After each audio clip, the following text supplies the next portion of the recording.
The dress was tight. It was so tight. I really liked it. It was very pretty. It was a huge deal keeping this thing shrouded. I was wearing a Volturi cape most of the time, and I hated it.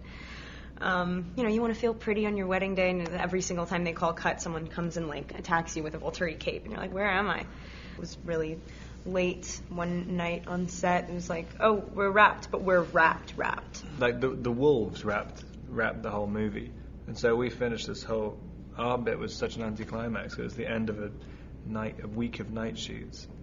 But they had the last day the next day. So we just finished, and they're like, well, that's a wrap on these guys. And we're like, yeah. No one clapped or anything. I remember very obscure things. Mm-hmm.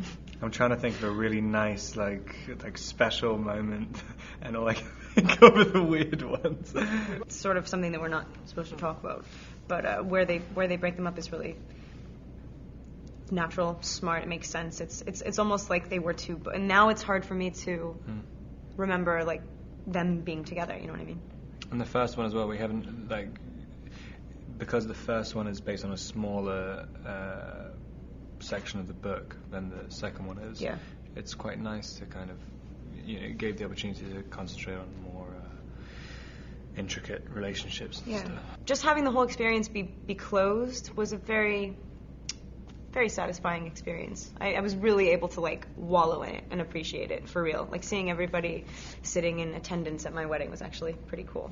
Comic-Con is more fun than the general crowd because generally you're being pulled in all directions at the same time, so you have all the energy there, and then someone's pushing on you. You're generally at a premiere or something, you're signing something, and I don't know, there's always time limits all the time, but you can kind of feel which way the audience is going on this. It's rare to be able to actually see everyone together and able to be excited and be themselves and not have to censor themselves, and it can be nice to meet your fans. It's hard to specify, but when people start crying in front of you, it is you sort of want, it's not naturally you want to help them out, but it's actually kind of a good thing that they're experiencing. I don't know.